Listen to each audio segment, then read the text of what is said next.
Okay, so my name's Alexa, and today I'm going to talk about domestic violence. First, I'm going to tell my story. Me and my boyfriend, we were together for 4 years. I lived with him for probably about 2.5, maybe. Anyways, we were 12 when we got together. We were together almost 5 years.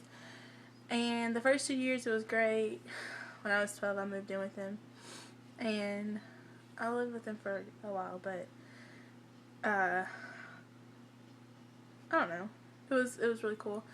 It was like the perfect little teen. Like, that's what you want to do when you're a teenager. You want to be grown. You want to do what you want. You want to stay with your boyfriend and play house. But it's really overrated. Playing house isn't that fun. Anyways, but we were happy for 2 years, and eventually we just, I don't know, we developed trust issues, and we treated each other like shit, basically. And like, no matter what I did, I would have never put my hands on him because I really did adore him. Like, I used to think that he like hung the moon. Anyways, he became abusive, and that's just that. Anyways, we've been broken up for a month now. Like, well, we were broken up for 3 months actually, and then he got a girlfriend, and I was like, stupid me. I was like, oh, maybe I want him now. Maybe I love him again. Da da da da. So he broke up with her for me, and I don't know.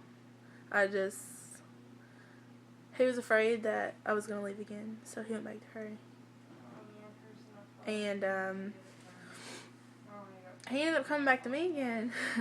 And then I left. I was like, I can't do this. I just had a feeling. I was like, it's going to be the same. I'm going to leave. So I just left. And then, that was that. He's with her now. And the reason why I'm talking about domestic violence is because obviously I've been through it. So I have every right to tell you my opinion on it now.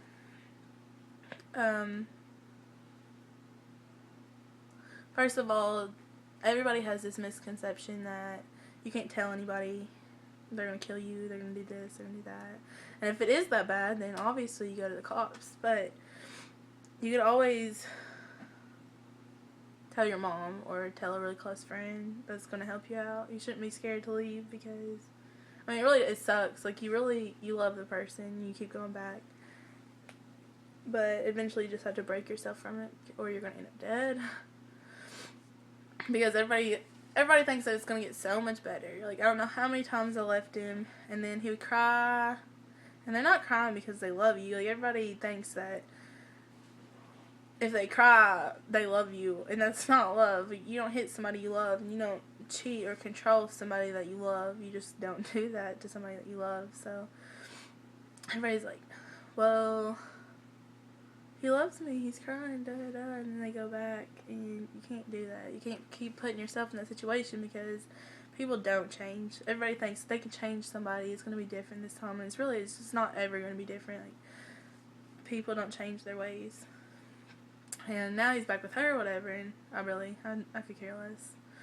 Actually, I do care. I'm not going to lie and say I don't care because this is supposed to be an honest video, so yeah, actually I really do care, but I just know that I wouldn't be safe if I put myself in that position again.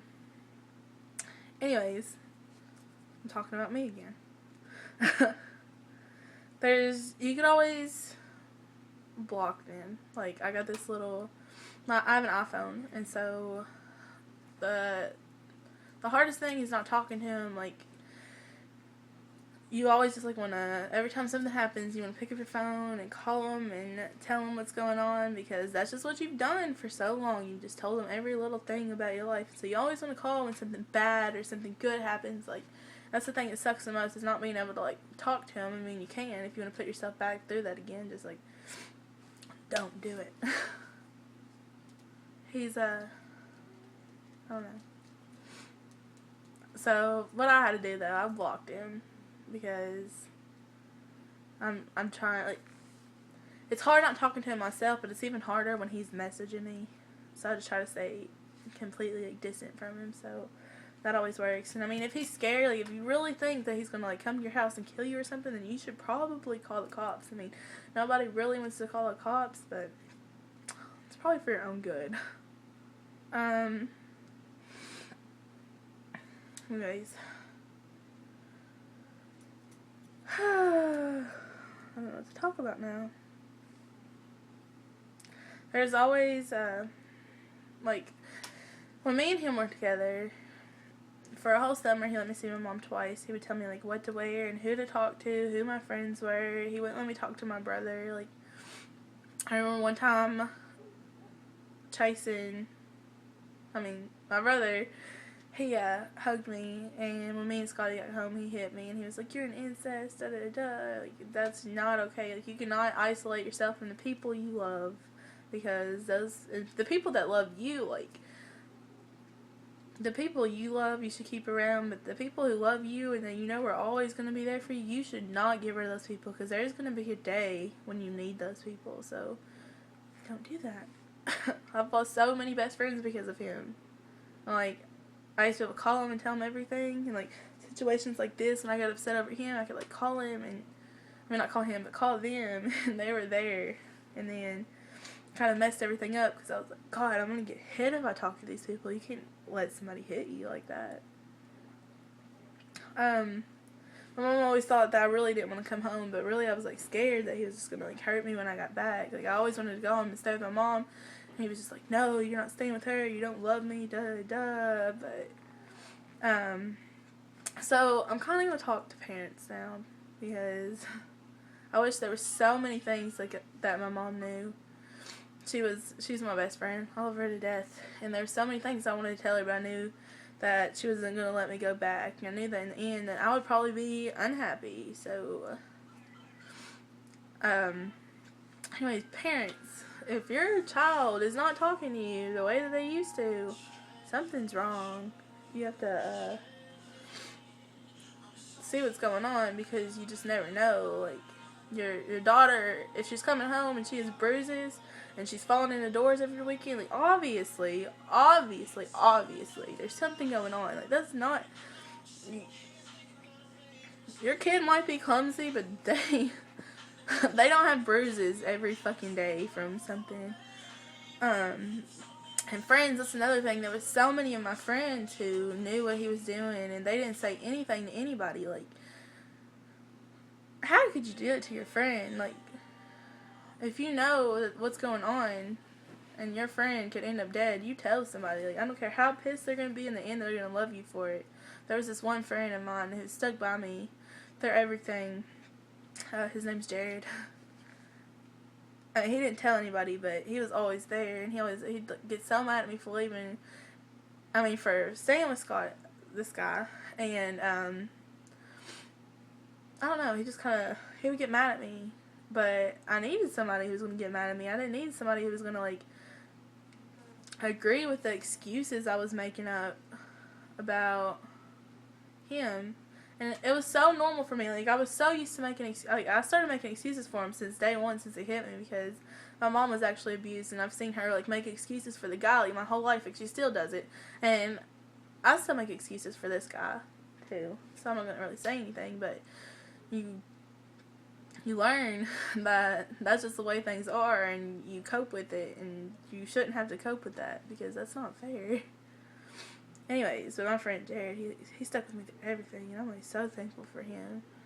I don't know what I'd do without him, actually, because he's the only thing that's, like, really keeping my head on straight. Like, every time this guy, he'll message me out of the random, and I'll be like, God, I want to go back, I miss him so much. And then I'll talk to Jared about it, and he'll be like, if you do this, I'm gonna be mad. And I hate when he's mad at me, because I feel like I'm losing a brother.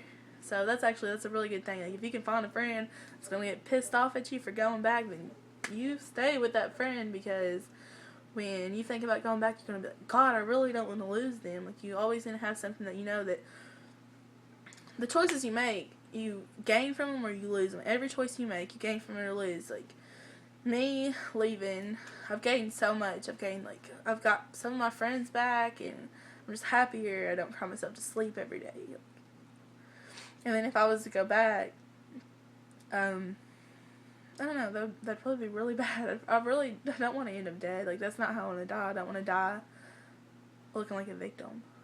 So, anyways, you do not have to put up with somebody hitting you. Like, you really don't. Like, at the time, you might think you do, but you don't. There's so many other things you can do with your life. Like, you always think the world's ending, but the world's really not ending. Like, it's just beginning for you. And, I don't know. Anybody who hits you, they don't love you. I hate when people think that they love, like, that's not love. I don't know. They don't love you. And they, they probably won't ever. So, I know you probably think in your head that they're gonna love you, but they're really not. Like, it's never gonna change. So, I don't know. I just advise you, if you're in an abusive relationship, or if you think that your child is in an abusive relationship, or if you think that your friend or your sister or somebody, if you think your worst enemy is in an abusive relationship, you report that, because when you're looking in a casket and somebody that you love or somebody actually that you hated is laying there dead because of something that you could have prevented, it's going to be bad. Like, now, there was this girl, actually, I didn't really like her, but her boyfriend was pulling her around one day, and I was like, I'm telling somebody, because even if I don't like her, if that girl ends up dead and I know that I seen that night and there was nothing I did about it, I'm going to feel really bad. And, I don't know, just, yeah, you should always report that. That's all I'm going to ramble about today.